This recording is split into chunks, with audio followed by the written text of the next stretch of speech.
Bismillahirrahmanirrahim. Alhamdulillahirabbil alamin wal aqibatu lil muttaqin wala udwana illa 'alal zalimin. Asyhadu an la ilaha illallah wahdahu la syarikalah wa asyhadu anna Muhammadan 'abduhu wa rasuluh. Alhamdulillah, kita panjatkan kesyukuran kepada Allah Subhanahu wa taala yang telah memberikan kita kesempatan pada pagi ini untuk membicarakan tentang taktik dan tips bagi membina satu kerjasama pasukan yang hebat. Hadirin hadirat, saya percaya anda memiliki pasukan yang berkemahiran, yang bijak, yang pandai, yang berpengalaman luas, sama ada di tempat kerja, bersama ahli keluarga, masyarakat setempat ataupun NGO yang anda pimpin dan anda ketuai. Tetapi masalahnya, terkadang kita menghadapi masalah orang-orang yang hebat, bijak, pandai ini, yang berpengalaman luas ini, yang sangat kompeten ini tidak mampu untuk mencapai matlamat organisasi kita. Kita rasa pelik, tertanya-tanya dan keliru. Kenapa kumpulan orang-orang yang hebat masih gagal untuk mencapai matlamat organisasi? Dan kajian telah dibuat banyak kali oleh pakar-pakar psikologi, oleh pengkaji-pengkaji sosiologi dan sebagainya, mengatakan bahawa antara faktor utama kegagalan sebuah organisasi inilah disebabkan budaya kerja. Bukan sebab orang, bukan sebab kompetensi, bukan sebab material, bukan sebab matlamat yang terlalu besar dan bukan sebab environment. Tetapi cara kerja ataupun budaya itu sendiri yang perlu kita lihat secara terperinci. Saya akan berkongsi 3 secara asas tips untuk membina budaya kerja yang hebat, bertaraf dunia, dan insya-Allah jika kita amalkan bersama-sama, anda akan melihat peningkatan prestasi, eratnya ikatan antara ahli-ahli organisasi anda dan seterusnya, mampu memberikan impak yang lebih baik. Yang pertama ialah kita perlu membina rasa selamat.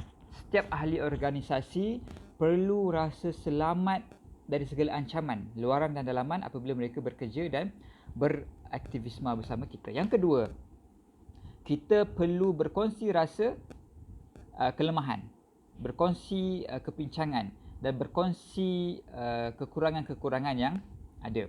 Saya akan ceritakan secara terperinci selepas ini. Dan yang ketiga ialah kita perlu membina satu matlamat yang jelas, yang diimani dan dihayati oleh setiap ahli gerakan, dan mereka menjadikan matlamat besar ini sebagai panduan dan sebagai ikutan dalam mereka melalui hari-hari dalam organisasi ataupun dalam kelab persatuan ataupun NGO yang kita sebutkan tadi. Okey, kita pergi yang pertama, iaitu bagaimana kita mahu membina rasa selamat. Kenapa rasa selamat ini penting? Hadirin hadirat,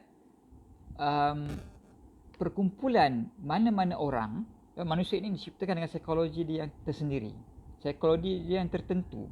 Jadi manusia ini dia perlu ada rasa security, rasa selamat, dan dia rasa dia boleh mengutarakan pandangan, dia boleh memberikan maklum balas, dan dia boleh beraksi dan berinteraksi dengan bebas.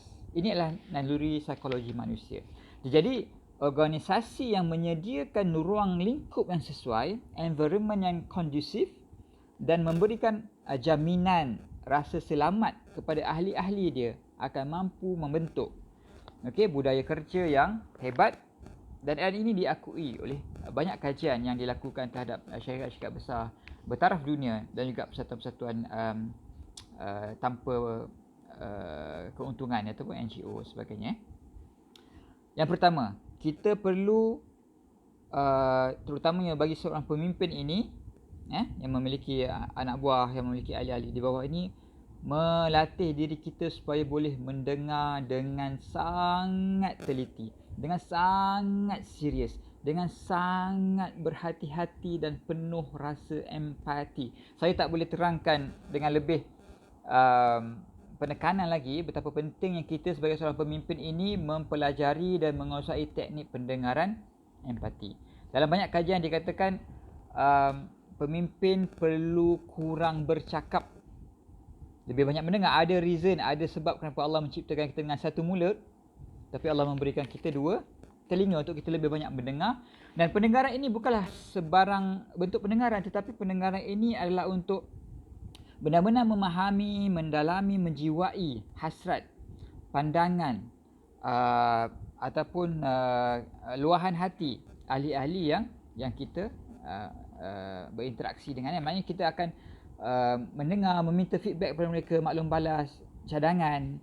Sebab apa? Banyak cadangan-cadangan yang hebat, yang berimpak tinggi sebenarnya datang daripada ahli-ahli di bawah yang mungkin kita rasa macam kurang intelek, kurang posisi dan kurang dia punya pengalaman, tetapi dapat membantu syarikat dan organisasi kita mendengar dengan penuh teliti, dengan penuh keikhlasan dan dengan penuh kesungguhan.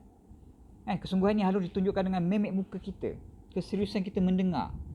Kita punya badan ni ke depan sikit, memandang tepat ke arah wajah dia. Dan semua ini adalah satu bukti yang diterima oleh ahli kita sebagai, ya, pemimpin saya mendengar saya dengan penuh teliti, mencatat nota, memberikan maklum balas,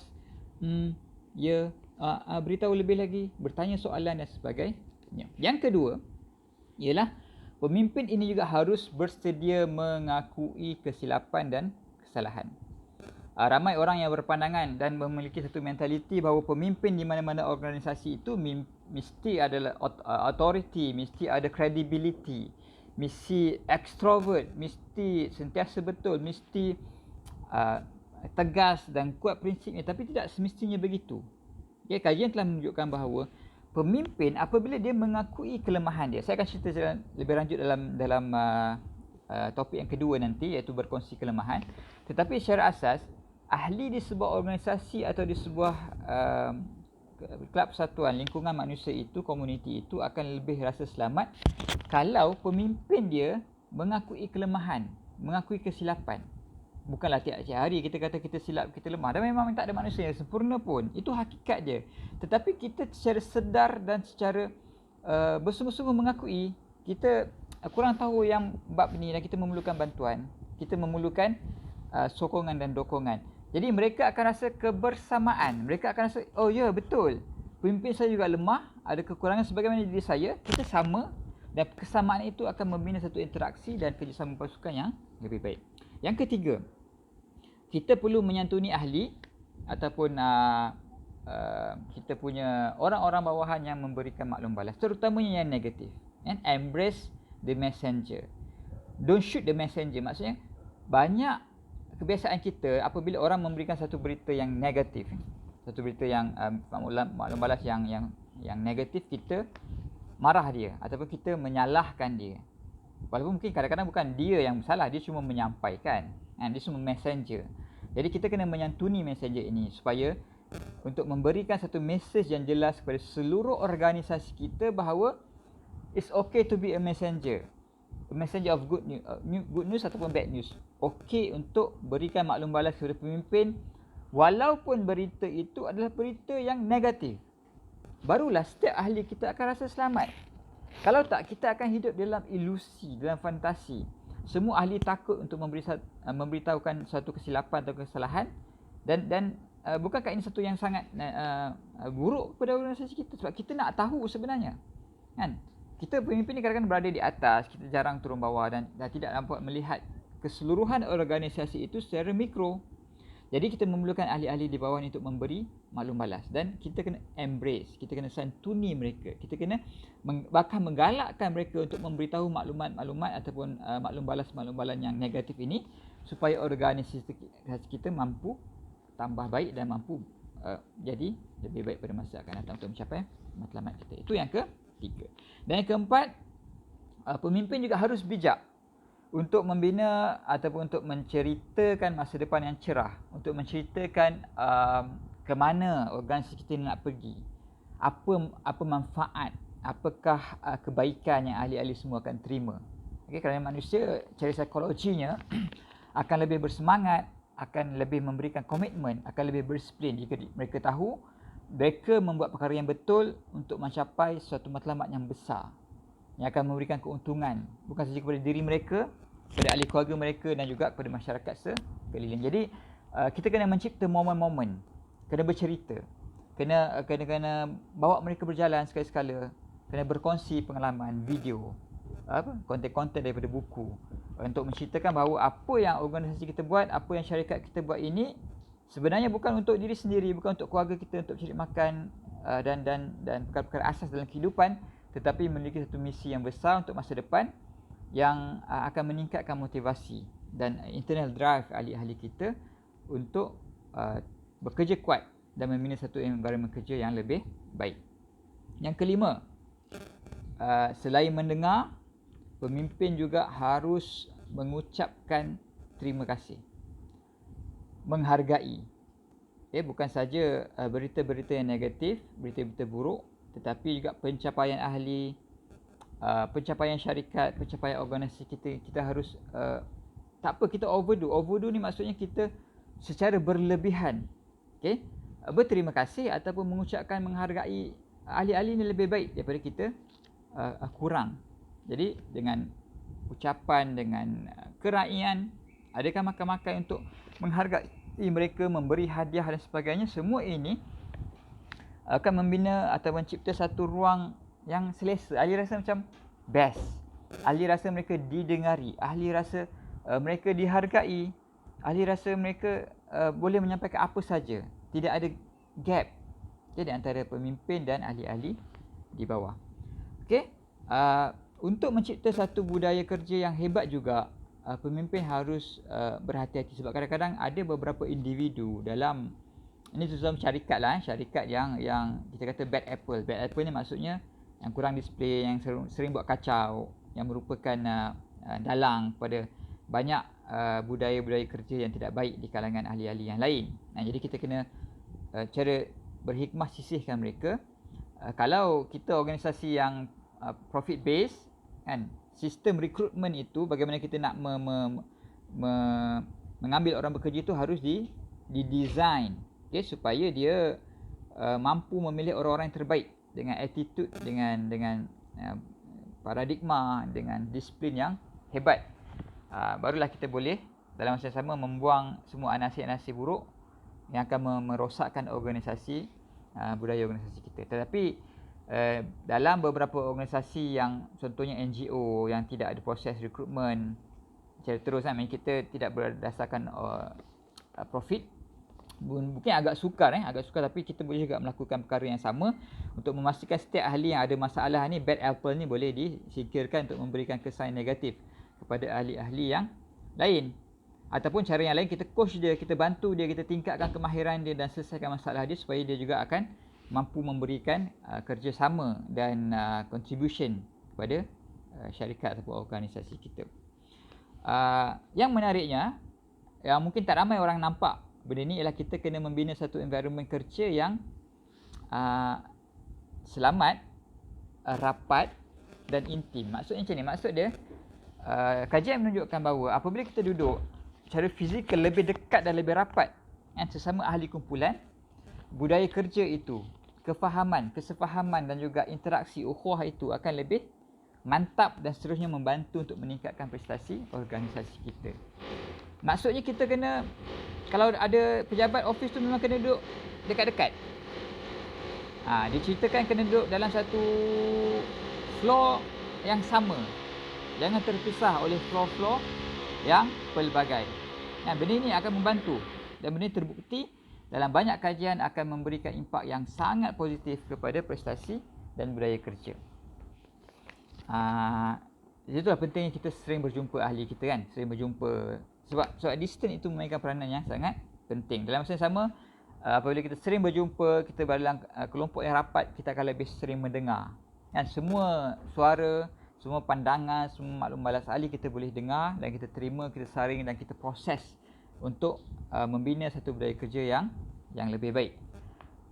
Dan seterusnya, pemimpin juga dikatakan kena sering kutip sampah. Kutip sampah ni bukan maksud literally kita kutip sampah, tetapi dilihat oleh ahli melakukan kerja-kerja yang susah, yang renyah, yang berat, yang lasak, yang biasanya tidak dilakukan oleh pemimpin di sesebuah organisasi kan. Tapi kita buat, menunjukkan kita turun padang, kita melakukan kerja-kerja yang sukar, kita bersama-sama dengan ahli dan anda cuba bayangkan, lihat satu syarikat yang besar sebagai contoh, pemimpin yang paling tinggi turun dan buat kerja sapu sampah, buat kerja cuci pinggan mangkuk sebagai contoh kan. Benda ini memberikan satu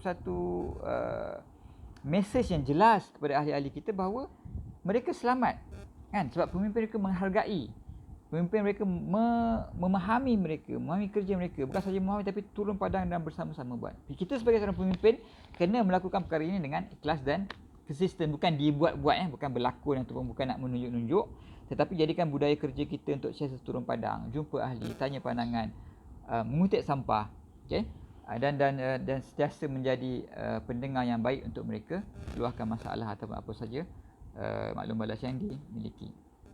Okay, kita juga kena membina momen-momen indah, memberi maklum balas secara terus terang. Okay, kajian menunjukkan sandwich feedback is not good.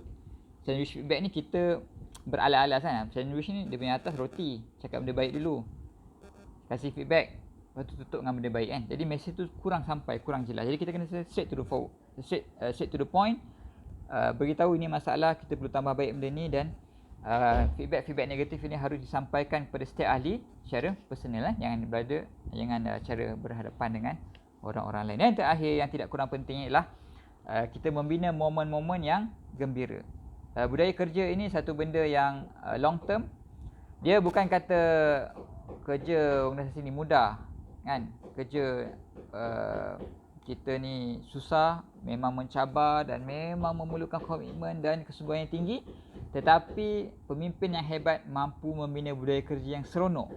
Ahli walaupun letih, walaupun penat, walaupun tertekan buat kerja, tapi mereka rasa seronok, mereka rasa worthwhile, mereka rasa ingin menyumbang lebih kepada prestasi syarikat ataupun prestasi organisasi kita. Maka itulah budaya kerja yang kita cuba bina. InsyaAllah dengan mengamalkan tip-tip yang saya kongsikan ini, anda akan dapat melihat prestasi syarikat ataupun organisasi anda meningkat dengan sangat mendadak, dan anda perlu teruskan budaya tersebut untuk fasa-fasa yang seterusnya. Sekian, wabillahi taufiq wal hidayah. Wassalamualaikum warahmatullahi wabarakatuh.